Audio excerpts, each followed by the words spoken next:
일반적으로 경계선 성격 장애를 가진 분들은 버림받을 것이라는 두려움, 바로 유기불안에 사로잡혀 있습니다. 그래서 연인이나 남편에게 강한 애착을 느끼고 이러한 기대가 만족되지 않을 경우 극심한 두려움을 경험합니다. 이때 이들은 화와 짜증을 쏟아내며 충동적이고 예측할 수 없는 식으로 반응합니다. 이처럼 경계선 성격 장애를 가진 여자친구의 감정은 종종 강렬한 애정에서 엄청난 분노로 매우 갑작스럽게 바뀝니다.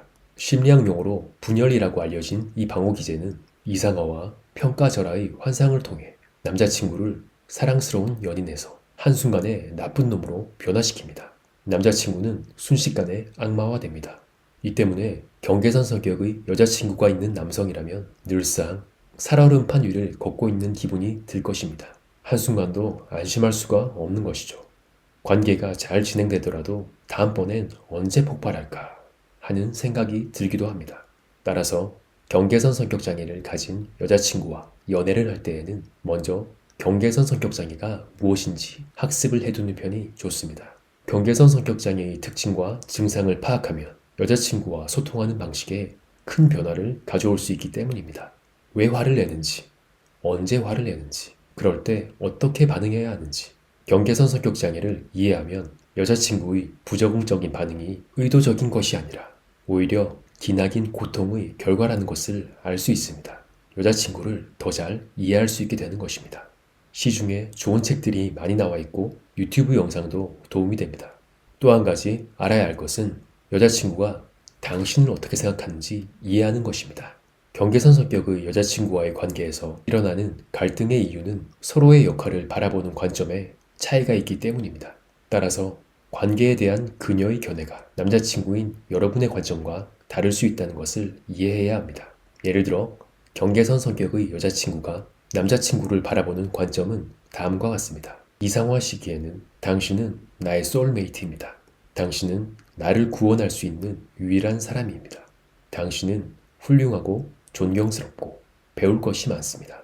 하지만 평가절하 시기로 바뀌면 당신은 의심스럽고 신뢰하기 어렵습니다. 당신은 최악의 연인입니다. 당신은 모든 문제의 원인입니다. 라는 식으로 변화합니다. 이러한 관점의 변천을 숙지하고 계시면 여자친구의 감정이 소용돌이칠 때 미리 마음의 준비를 할 수 있습니다. 또 하나 중요한 것은 여자친구의 감정이 폭발하는 동안에는 침착을 유지해야 한다는 점입니다.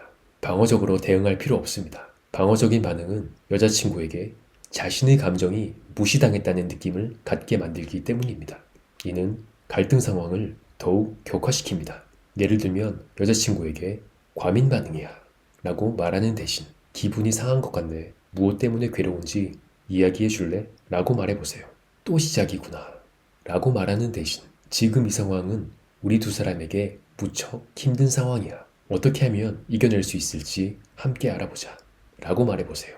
넌 너무 감정적이야 라고 말하는 대신 네가 이 문제에 대해서 감정적으로 대처할 수밖에 없다는 것을 이해해 함께 해결책을 찾도록 노력해보자 라고 말할 수 있습니다. 이처럼 여자친구의 감정이 폭발하는 동안에는 방어적이지 않은 언어로 반응하고 그녀의 감정을 무효화하거나 꺾으려 하지 말고 인정해주세요.